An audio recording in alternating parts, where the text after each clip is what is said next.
Welcome to this installment of Thank You for Your Service. My name is Tom Heiser, and I will be the host of this program for you.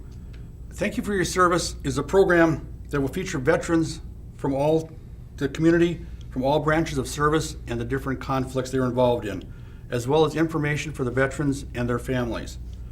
Today we will be talking with U.S. Army veteran Donald Knuth. Mr. Knuth participated in the D-Day invasion, which is also known as the Battle of Normandy. This year will be the 72nd anniversary of the landing and Battle of Normandy, which took place on June 6, 1944. Mr. Knuth, thank you for coming. I appreciate You're welcome, it. Tom. Thank you. I just want to go over some of your history in the military, Don. Do you remember how you felt about Japan and the war in Europe prior to Pearl Harbor? Oh yes, quite vividly. Seems as though it was only last month. Understandable. And how did you feel about what was going on during that time frame? Well, it actually goes back to 1939 when Germany invaded Poland. I knew from history that this would probably be a long conflict. Okay. About how old were you when 1939, when you started really keeping track of what was going on in Europe? I was 18. So really, you understood what was going on in the world at that time. Very much so. Do you remember the day Pearl Harbor was attacked? Yeah, real well. It was on a Sunday. Okay. In fact, I was working at Consolidated Papers and on a 311 shift that particular week. Okay. And do you remember listening to Franklin Roosevelt's famous speech? Yes, The I Deed in do. Infamy? Yes, I do.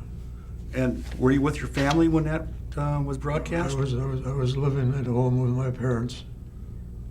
Were you all sitting around the radio listening to that? Well, or- Dad was working. I, of course, went in at 3 o'clock. Okay. Okay, when it came time for you to go in the military, were you drafted or did you enlist in the I military? enlisted in the U.S. Army Signal Corps Reserve. Okay. Were they based here in Rapids as a reserve unit? Or? No, I had to go to Milwaukee to enlist. Okay. And how old were you when you enlisted? I was 8 days past 20th birthday. So just, I enlisted on October 8th, 1942. so the war had already been going on for a little while Yes. already. And Yes. were you very active in tracking what was going on in the war before you enlisted? Oh yes, kept up on it day by day. A lot of radio and newspapers? Well, newspaper primarily. Okay. Okay. You said you went in 1942. What made you want to enlist? Well, I was looking around and see which branch of service had a good program to offer. Mm-hmm. And the Army Signal Corps had a good program. In fact, the first 9 months I was just in reserve, but going to school every day. First 6 months in Milwaukee and the next 3 months in Chicago. So what made you want to get into radio portion of the military? Well, I had already been studying telegraphy on the Green Bay and Western Railroad and was interested in code work. And of course the Signal Corps is responsible for that particular type of duty. So you already knew Morse code? Yes. Okay. Of course, there are two different sections of Morse code, the international and the regular Morse code, which the railroad uses. So the international, And you telegraphy. had to learn all those Q signals and stuff like that? Oh, yes. The reason I say that is I was also in the military and did Morse code, so the QSL and everything like that? Okay.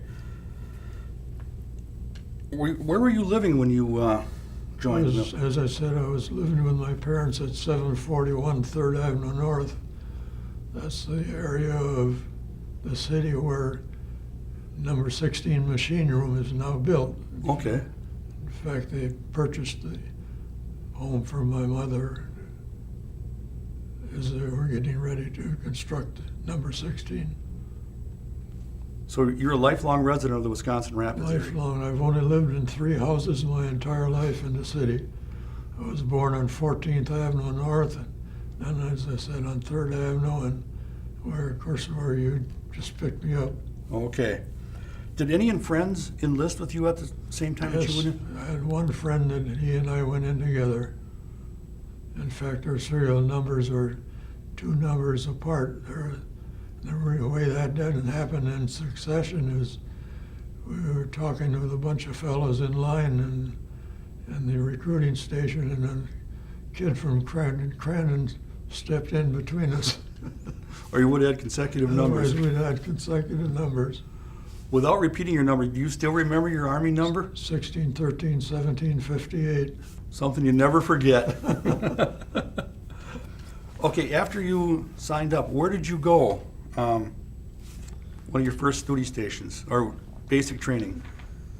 Well, basic training was done at Camp Kohler, Sacramento, California. I actually went into the military at Fort Custer, Michigan, and then within a couple of weeks, went out to Camp Kohler, which was an Army Signal Corps camp. Okay. So you enlisted in Milwaukee, had to go to Michigan, and ended up in California. Right, All by train? all by train. All by train, okay. What did you envision this to be like after you had enlisted? What did you think the military was going to be like? Well, I had a little bit of knowledge. I had about 3 cousins that were already in service, Okay. actually 4. And from their letters and so forth, I pretty much knew what to expect. What do you remember about your first days in the military? What do you remember about boot camp? Pretty rough? Well, yes, it was quite rough. In fact, I think they were just deliberately trying to break you down. Okay. So when you were in boot camp, was your friends still with you? Or, Yes, but then you got mixed in with everybody from all over the country? right. Okay. Did you make some good friends in boot camp? Or just associates? No, I had some pretty good buddies. Okay. How long did your boot camp last? Your training? Basic training was 4 weeks, and specialist training was another 12. So you went through basic training and then you went to California? Is that where you're? I did the basic training in California. Oh, in California also. At Okay. Kohler. And then your advanced training was at the same Pardon? place? Your training was Same camp. same camp, okay. What do you remember about the drill instructors you had? I had a couple of good boys. One was sergeant, one was a corporal, and they were square shooters. They were. Okay. Learned a lot from them. It's a growing up experience, isn't it? Yes. Very quickly. So you were stationed in California. What was that train ride like out there? Well, actually, I made a couple trips. First time, I was direct from Fort Custer, Michigan, to Camp Kohler in Sacramento. And then I was fortunate to get one leave, which my luck, it was over Christmas of 1943. And that was another train ride. It was either 2 days and 3 nights, or 3 nights and 2 days, depending upon when you boarded the train, just to get home here to Rapids. So when you had your leave, half your leave was taken up just in travel. Well, no, it was 5 days at home in addition to travel time. Oh, okay. So you got to spend Christmas with your family. That's right, That was nice. yes. Doesn't happen very often. Okay. Before you went overseas, was that the only 2 bases you were at before you went overseas? Yes, in fact, the group from Camp Kohler, they're shipping out pretty regular, about once a week. A detail would ship out. And we went to Pittsburgh Replacement Depot at Pittsburgh, California, was a port of embarkation. And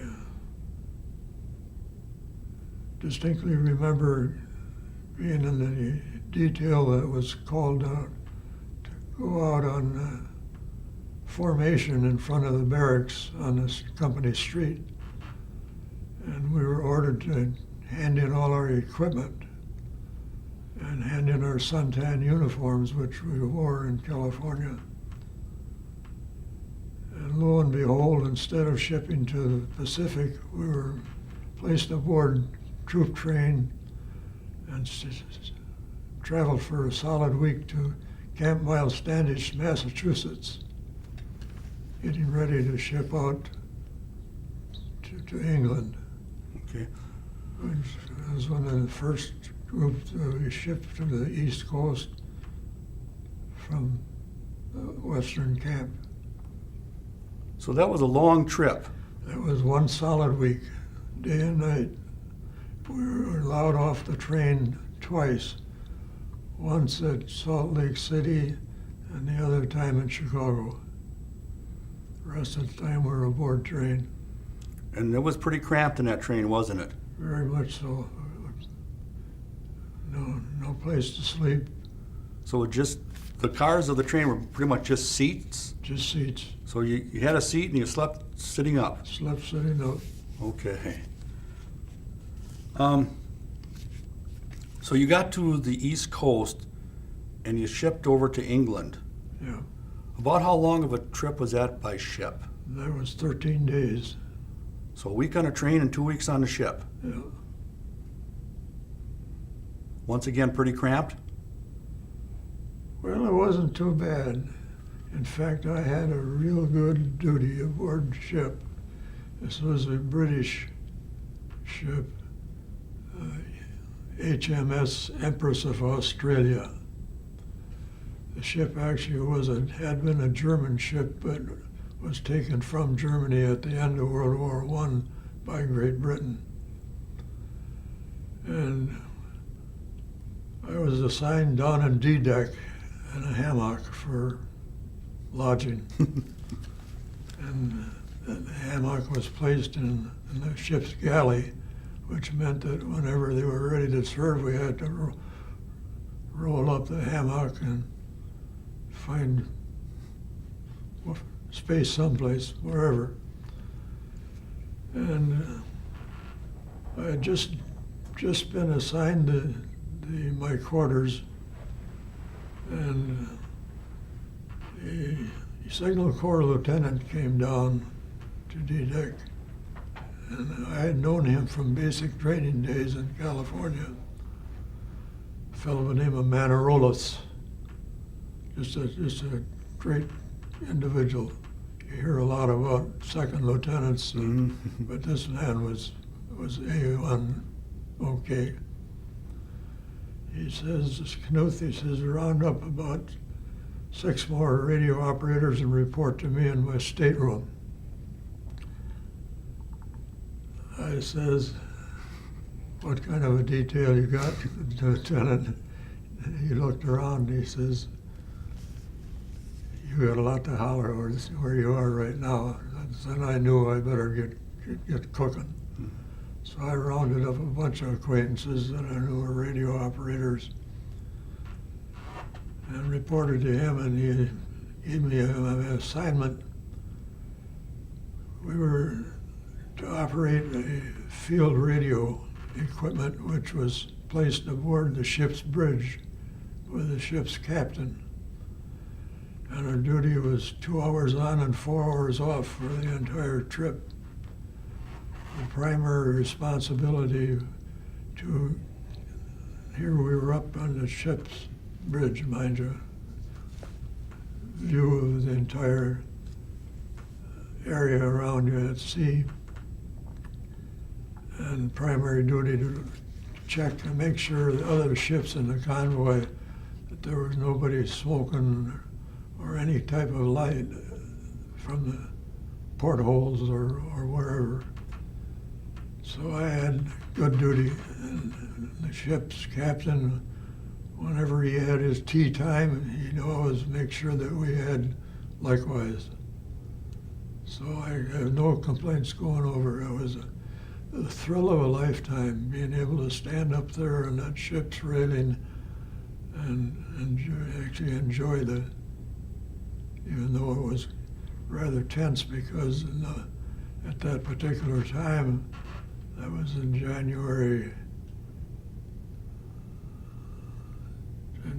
February of 44 rather. Quite a few ships were being hit by torpedoes from German submarines. And we did get a couple of submarine alerts. I don't know how many ships were in our convoy, but there was a tremendous number of them. So as you're going over there, like you said, you were afraid of the submarine attacks. Submarine attacks.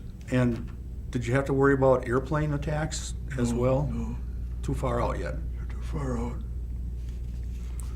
And you said you were sleeping right by the galley.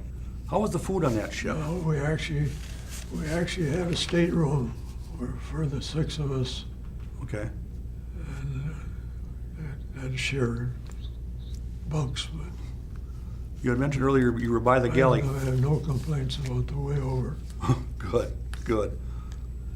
Ate regular Regular hot food. hot food.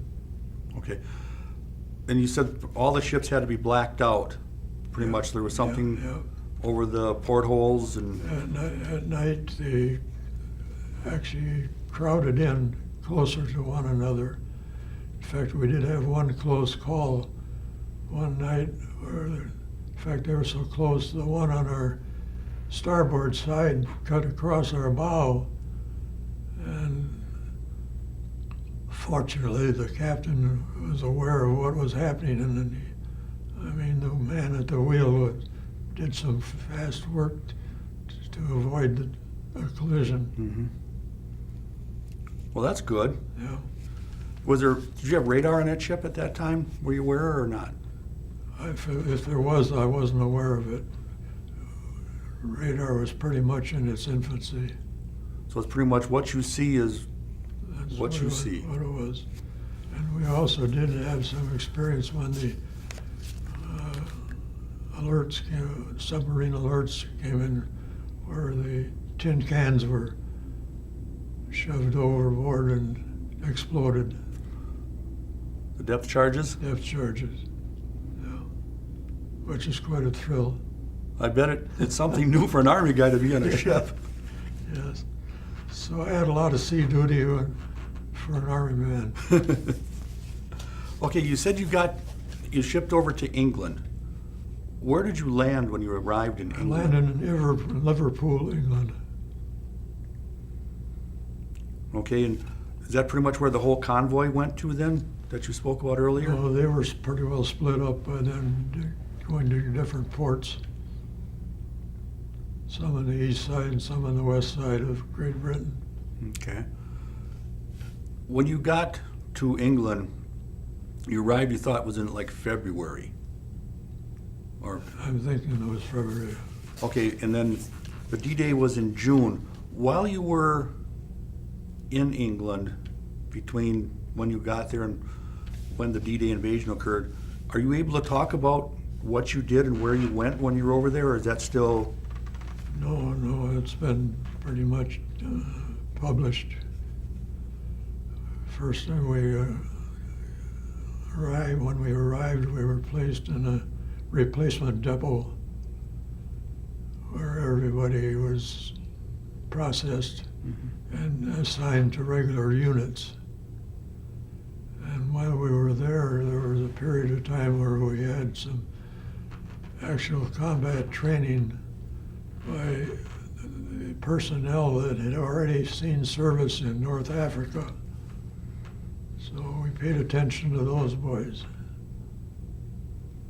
And it was in April when I was assigned to my regular unit.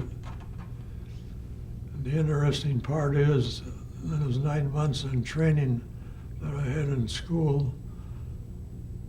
I didn't participate in any one of the duties that I had learned.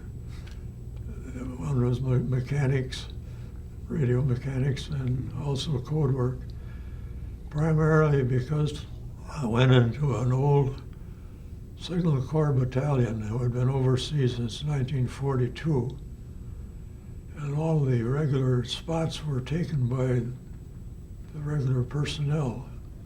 So those of us that went in as replacements were in under a program where they increased the personnel by a certain percentage in anticipation of losing personnel during the invasion. So I was assigned as a motor messenger.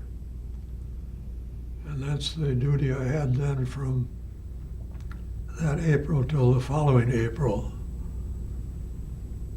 And at that time, they were starting to send the old-timers home, those that had already been overseas, some of them 3 years already.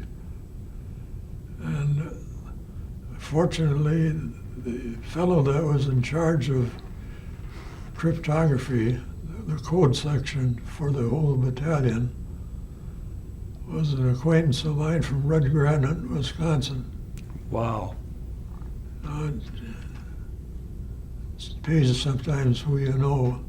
Mm-hmm. And he put in a word for me to take his place when he left on that spring. So I was assigned then as a code clerk, encoding and decoding all the messages received and transmitted. And I continued on with that. In fact, that's how I got my 2 stripes. So when you went over there, you were what, a private? I was a private. Okay. Got to be first class. And then, as I say, then I got my 2nd stripe, Your corporal stripe. corporal stripe. And it was actually a rating of Tech 5, but got corporal's pay. Mm-hmm. So now you're training in England, getting ready to go. That friend that went in with you, was he still with you, or is he? No, in fact, he was, when it happened in California, I got the flu and was put in the hospital. And that put me a week behind my regular bunch that I had been with, including him. No, he wound up in South Pacific.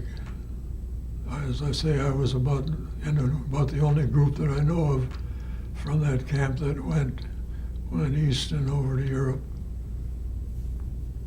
Okay. So now you say you're in England and you're getting ready for the invasion. Yeah. And you get on a ship. What were you feeling at that time? Actually, we already had gone on maneuvers, and it was late in April for a week, where we actually went out into the English Channel and boarded a landing craft, and the American Army had taken over a large portion of England known as Land's End, way at the extreme southern tip of Great Britain, and had taken over the villages and the beach area, and we actually had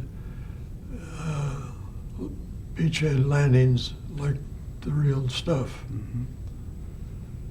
So when otherwise we had the regular duty of, like I say, with me being the messenger, delivering the messages and picking them up for the infantry divisions and engineer battalions and all other service personnel that were assigned to 5th Corps, better known as V Corps, which was to be responsible for Omaha Beach.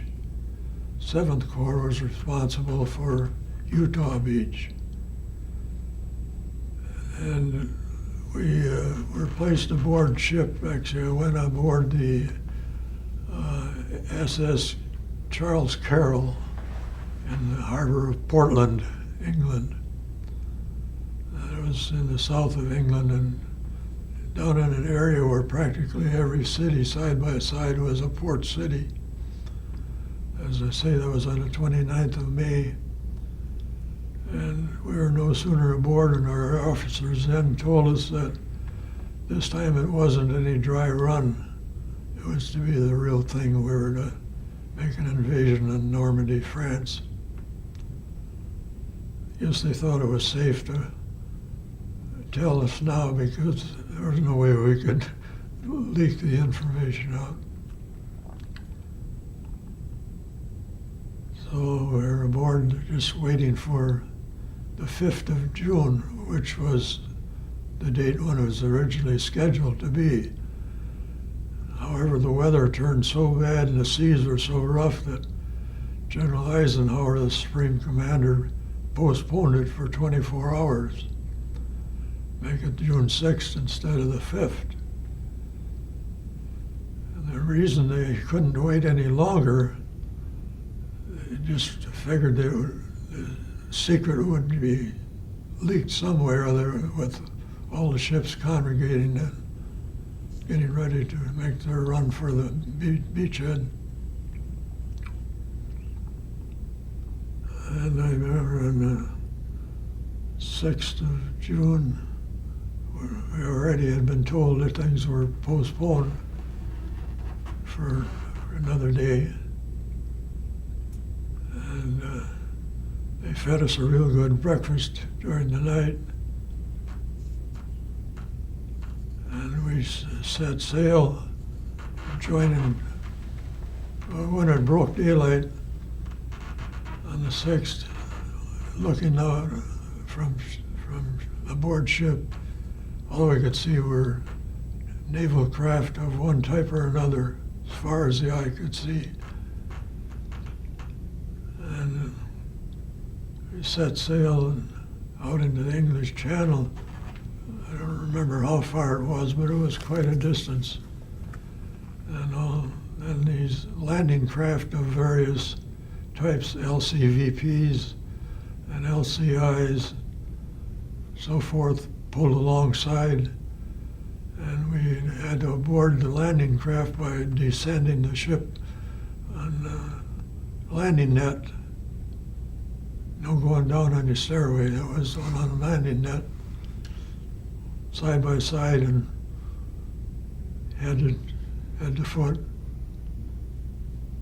And then we, of course, headed out in formation with a landing craft toward the Normandy beachhead. So as you're descending down this rope, for lack of a better term. That's what they are, is ropes. What were you feeling? Well, I really can't describe the feeling. Just wanted to make sure that I didn't step on the fellow below me or have the guy ahead of me stepping on my head. I'd already had practice on landing nets, so I knew what to expect. And the sea was so rough and the landing craft was bobbing up and down so hard that we did suffer quite a few injuries. Not myself, but a lot of them did, where the ship would come up and actually hit them so hard on the legs that they had leg injuries and so forth. There really wasn't much you can do as far as getting to a hospital when you're that far along in the process, was there? Nothing you could do. So now you're on this landing craft, and I'm assuming that you guys are under fire at this time. Well, as we were approaching the shore, we were still probably about 100 or 200 yards out. This is when we first started to come under fire. The first round was on our port side, off the bow. The second one was off the starboard side, off the bar, so we knew very well where number 3 was going to be, right smack in the middle. Fortunately, I was stationed up at the bow, way forward, and normally procedure during maneuvers, you would descend the landing craft infantry by catwalk, regular little, that's about what it was, a catwalk, one on each side of the bow. But after these 2 rounds came in at sea, somebody gave the order to abandon ship. To this day, I don't know who it was. Could have been a corporal for all I know. But I jumped overboard immediately. In fact, I was one of the first ones off the ship.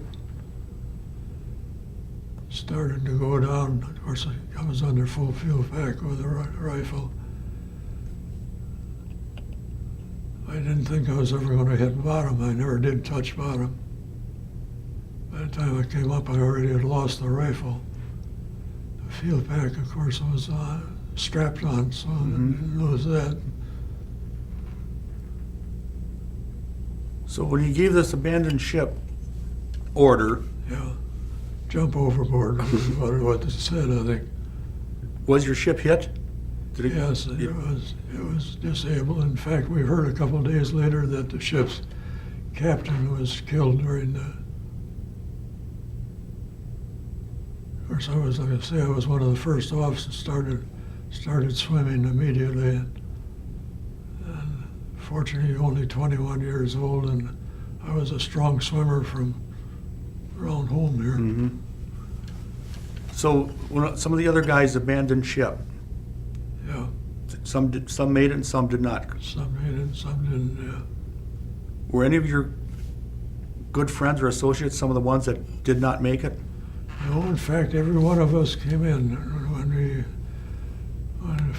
finally reached beachhead.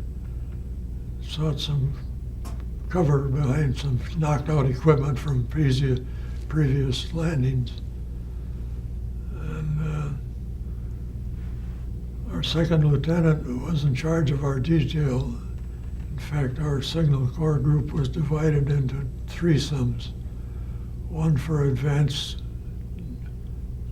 party work, one regular party, and one was rear echelon troops that stayed back in England for about a week.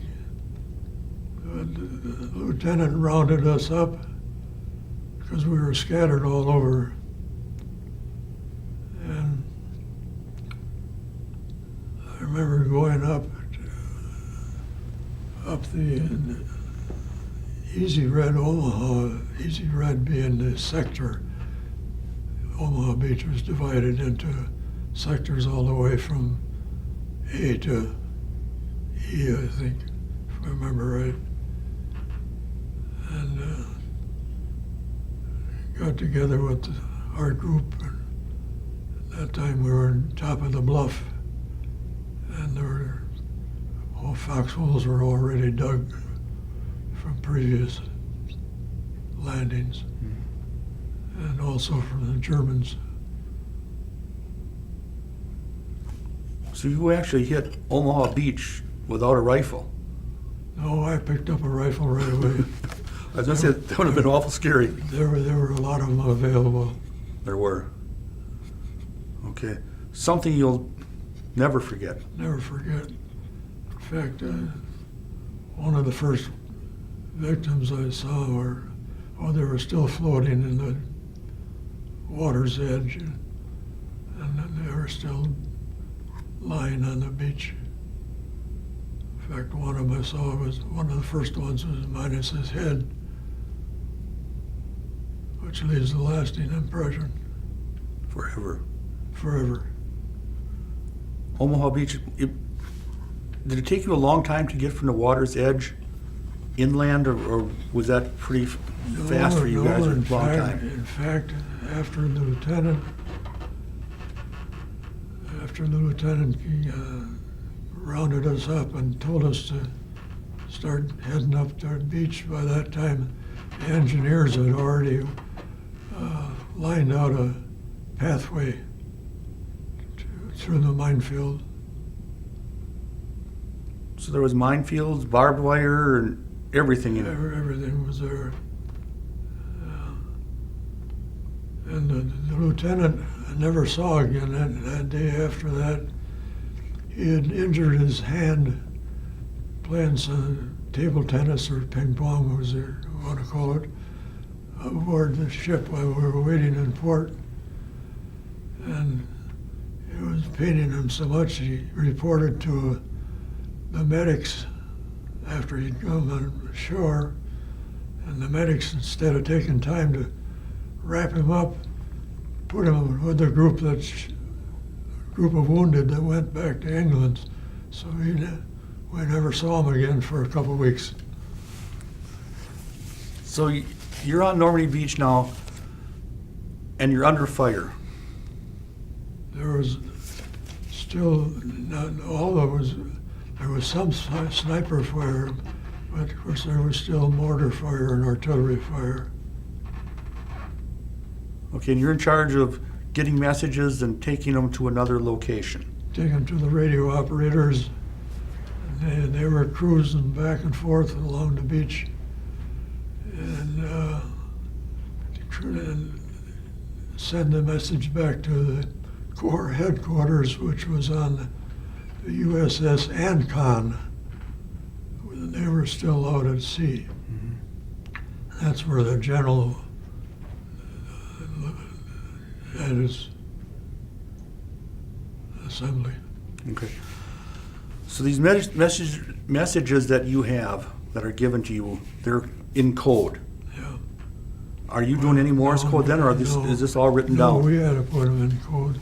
Okay, so you coded them. In other words, the messages were coming from the engineers and the infantry and back to headquarters and vice versa. So coming from them, we had to encode, and coming from the ship where headquarters was on duty for the infantry and the engineers, those we had to decode. So doing a lot of code work. A lot of code work. Okay.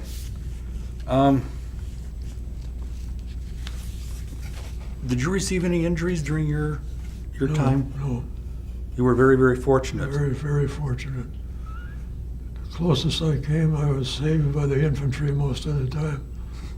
Well, you were kind of a needed person because you had to get the messages back. Our orders definitely were to stay away from being captured and the messages being intercepted.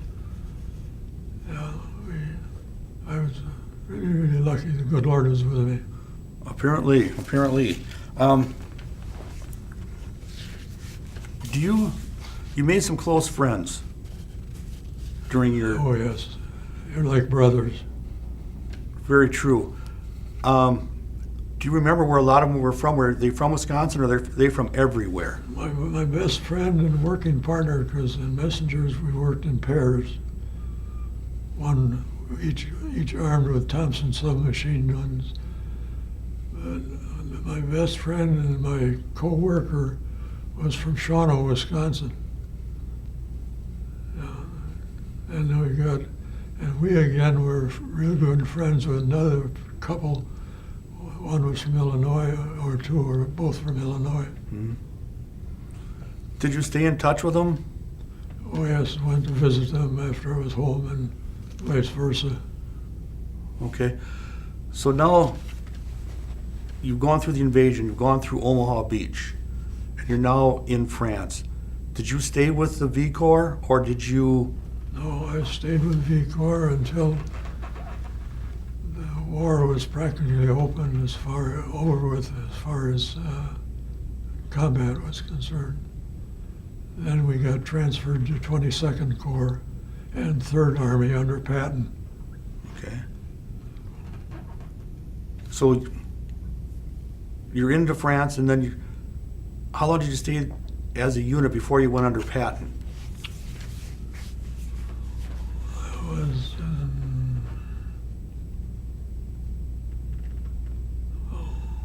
till October or November of 45. I was only under patent for probably about 1 or 2 months. Okay. Actually, after the invasion, it was the Normandy campaign. I was on the other 4 campaigns, total of 5. I was under Normandy, and then northern France, Rhineland, Ardennes, which is Battle of the Bulge, and central Germany were the 5 campaigns I was in, which allows me to wear the silver battle star on my ribbon. I have to have 5 before it gets to be silver, otherwise it's bronze. You did an awful lot for the country. I look at it as though I did it for myself. Well, as a country, we thank you, Oh. number one. When you're in service like that, were you able to write home to your family? Oh, yes, yes. And vice versa. Nothing better than mail call. Oh, very true. How long did it take for a letter, say, for example, to get from the States to where you were? So if they wrote and said it was really snowing. If it was just regular mail, which was free, it took usually a month.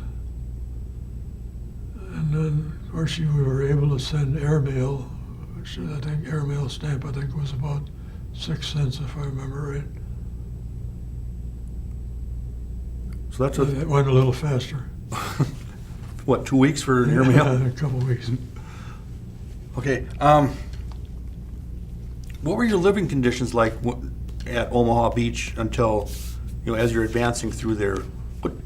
Well, of course, as part of our field pack was a half a tent, pup tent. Mm-hmm. That's about what. That was a good name for them, pup tents.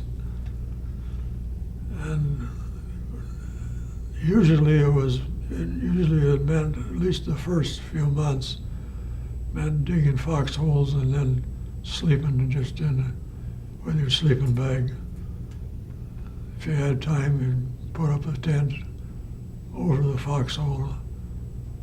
If you didn't have any time, sometimes you no sooner get through digging your hole, you get the order to move out.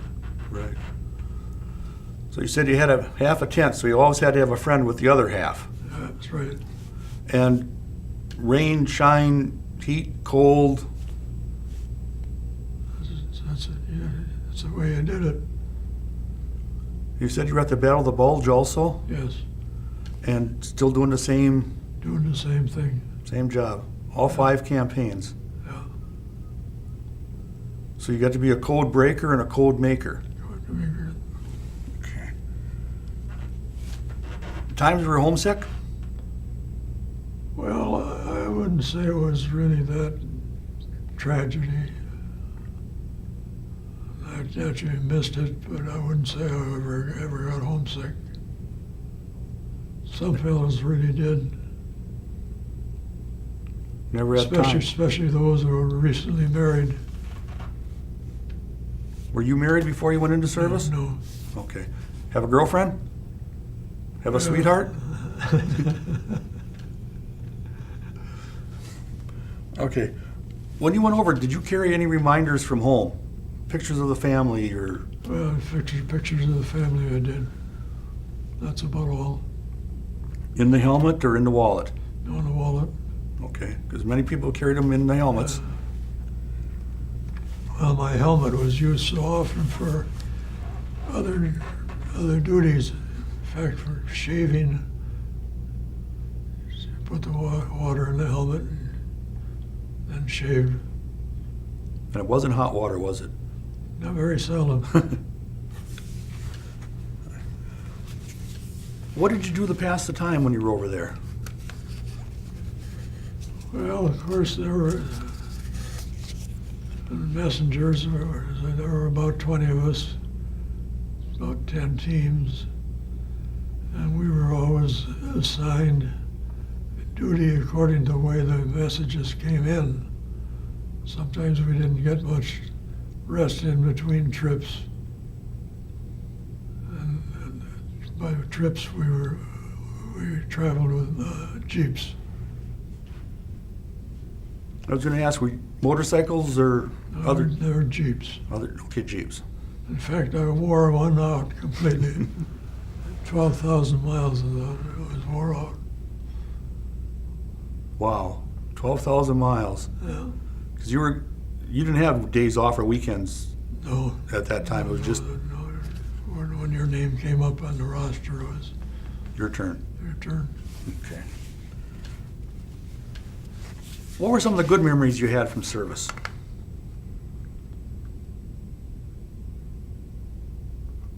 Well, there were several, Tom. I don't know how to explain that. Well, war always is, there's some bad memories, things that you'll never forget. But there had to be some good times every so often. Few and far between, but Well, when the war ended, after our units from V Corps met the Russians up at Torgau, Germany, near Leipzig, and then V Corps was still, we were not only still in V Corps was still part of First Army. So what happened, of course, by that time, First Army was pretty well squeezed out, and likewise with V Corps. So that's when we got the assignment to transfer to the 22nd Corps down, and it happened to be in Pilsen, Czechoslovakia, where I was the last day of VE Day.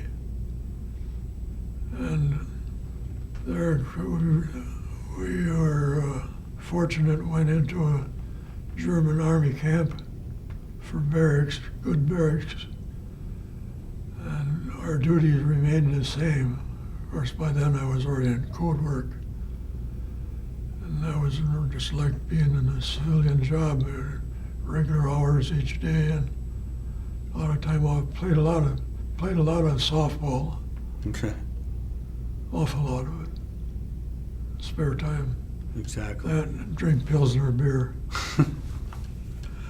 Beer's a lot different in Europe than it is in America, isn't it? Yeah. Okay. Did you have any leave when you were over at all? I had one overnight pass.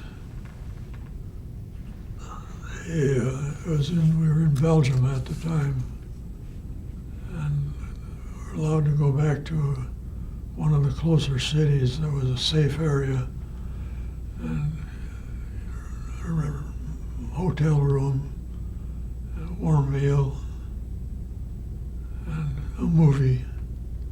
That's the only pass I had until the war was over in August. As I said, I was in Pilsen, Czechoslovakia. I got a pass to go back to Paris. Actually, I had been in Paris in the first 5 days of liberation. V Corps was in charge of the troops that went in. So we pretty much remember what Paris was like in the first days. And then, as I said, I got a 3-day leave. It took 3 days to get from Pilsen, Czechoslovakia to Paris by train. What was left of the trains. Mm-hmm. And enjoyed myself for 3 days and then back to Pilsen again. So you were in England, France, of course. You mentioned Belgium. Luxembourg, Germany, And Czechoslovakia. and Czechoslovakia. Any other countries that you were? No, that's all. And on the way home from Czechoslovakia, we went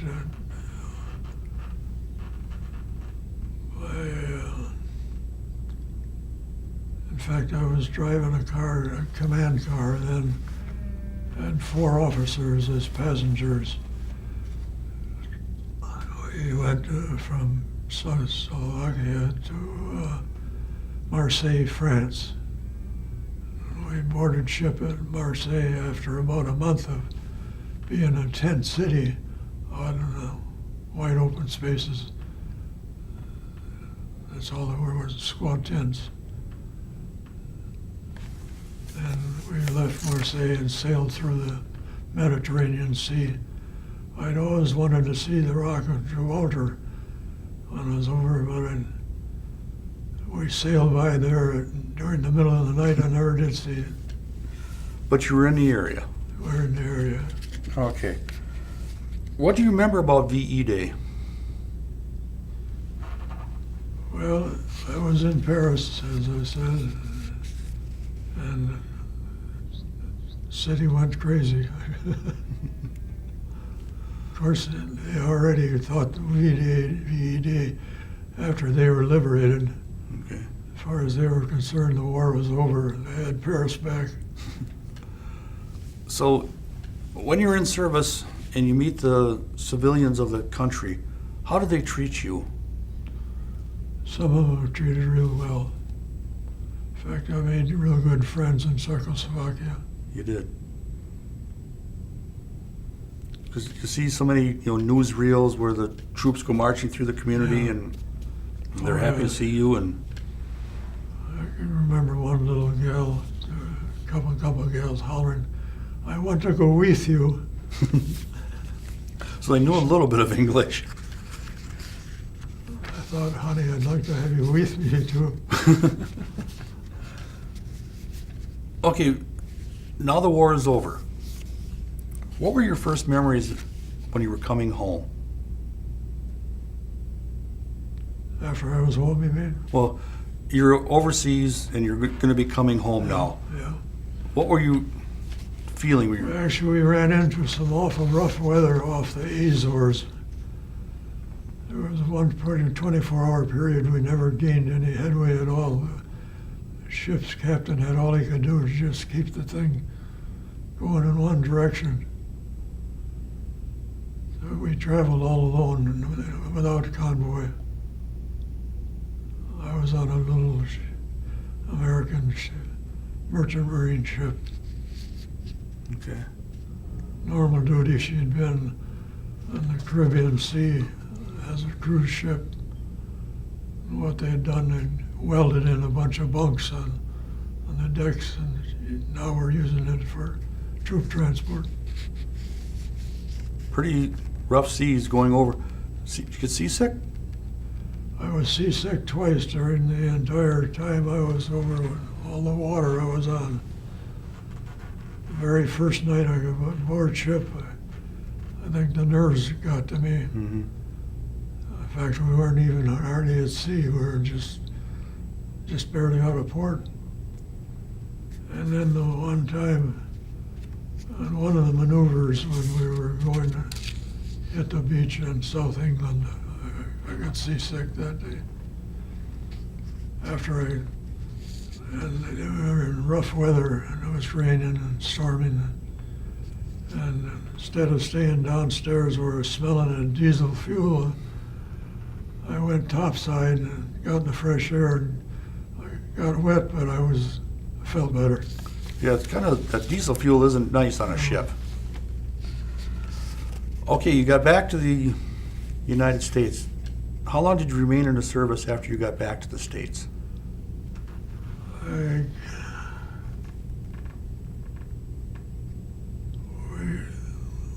We got into New York Harbor in the evening and went by truck immediately to Fort Kilmer, New Jersey.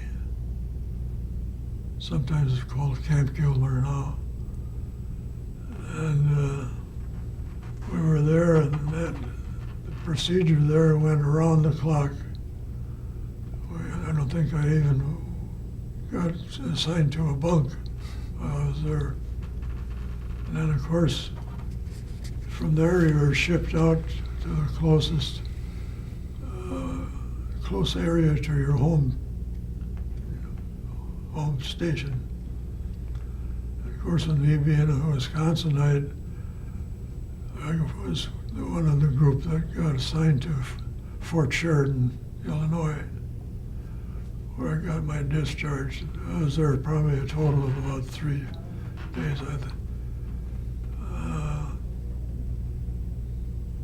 From the time I hit New York Harbor until the time I was discharged, it was just a little less than a week. Steady all the time, getting caught up on your medic, everything like that. Okay, so now your military career is behind you. I'm all done. You get back to Wisconsin Rapids. Did you go back to school or did you get a job right away? No, in fact, I took my 90-day leave, which you were entitled to before you had to report for your own duty where you had working before. Of course, I had been working at Consolidated, so I took my 90 days and then went back to Consolidated. You did. Did you go back? Did you go to school at all? Did you take advantage of the GI Bill when you? No, I never did. Okay. You and I have known each other quite a while. I know you when you were a police officer and actually inspector, I believe, at the city of Wisconsin Rapids. When did you join the Wisconsin Rapids Police Force? Well, as I was working at Consolidated, I always wanted to be a millwright like my father, and I was fortunate to be able to get an appointment as apprentice. And as young people sometimes make mistakes, I quit Consolidated and went to work for the Sioux Line Railroad. Okay. Relief depot agent and telegraph operator. And this meant being on the road, eating in restaurants, sleeping in rooming houses, and that got tiresome in an awful hurry. And my mother, of course, knew that I was getting kind of fed up with it. So she sent me a notice from the Tribune that they were going to write exams for the police department. So I came home, wrote the exam, never intending to make it my life's work. Just wanted to get back home and do something. Mm-hmm. But as you know, I went through the ranks, walked the beat when we started walking beats, rode the motorcycle on traffic duty, and went to squad car duty. In fact, when I went on police department, we had one squad car and a motorcycle. When they got the second squad car, I was fortunate enough to be one of them assigned squad car duty. In fact, I had the East Side squad car beat for 10 solid years. And I made sergeant and got to be the city's first detective. Mm-hmm. And subsequently was in charge of the detective bureau. The time I left, I had 3 detectives working for me. Remember that well. Okay, so your military career, I want to just go back to that for just a second. How long did you actually serve in the military? And active duty I was on from July 16th, 43 till December 18th, 45. And the majority of that time was But my Army duty as far as seniority and everything goes back to October 8th of 42. They include the school time. Okay. And the majority of your time was in combat or combat right. situations. Any of your friends from your military time still with us? No, they're all gone. Pretty much all gone. In fact, my sergeant that was in charge of the detail after the lieutenant left us on the D-Day, I was in constant contact with him. He lived in Long Island, New York. He was the last one, besides myself, of the original group that were together on D-Day. Okay. So after the service, and did you go to any reunions, or were there ever any Oh, reunions? yes. We had reunions steady every year. I didn't go every year. I only went about 3 times. But 2002 was the last one. Mind you, on a battalion TO, table of organization, and so forth, you're entitled to about 800 men. And by the time we had our last reunion, there were only 10 there. So we decided to call her quits. But then we still maintained communication by a newsletter. Mhm. We had one fellow that lives in New Jersey. He's still alive. He was a real crackerjack with communication, and he published a letter. We would all write him. We would write him, and he would combine and consolidate it, the information, and send out a newsletter. And he even quit that. His eyes went bad on him, and he quit that about a year and a half ago. So we were still in contact with one another, really. That's good. Yeah. It's really good. Unfortunately, every month there'd be somebody in the deceased list. Right. Is there anything else you want to mention about your time in service, Don? No, not really. I think we've pretty much covered the main bases. Okay, well, I want to thank you again for your service. Thank you You're for. very welcome, and thank you for the appreciation and time to be able to be here with you. Well, we appreciate it, Don, that you're able to give us some great memories and some great insight into what took place in the World War I II. might want to add, if I may, there's only one left in town that I know of as a survivor of D-Day, and that's John Sievert. We talk every once in a while about old times. He was aboard a destroyer during D-Day, and he's well acquainted with where I was. I know a little bit about where he was. Okay. You've been a member of the VFW Post 2534 here in Wisconsin Rapids for how many years? I just ended my 70th year this year. Seen a lot of changes out there too, haven't you? A lot of changes. Well, we appreciate everything you've done, and when we have our meetings, Don is our historian. If we have any questions, we ask Don if we're doing things right, and he keeps us in line still. My only hope is we can keep going for a few more years. We will do that. Thank you very much, Don, Very welcome. and keep up the good work with the VFW Post. We really appreciate everything you do for us. Wouldn't be for my daughter, I wouldn't get there. Somebody would come and get you, Don. Don't worry about that. You're a highly respected member of the community. Okay, I'd like to thank you very much for watching.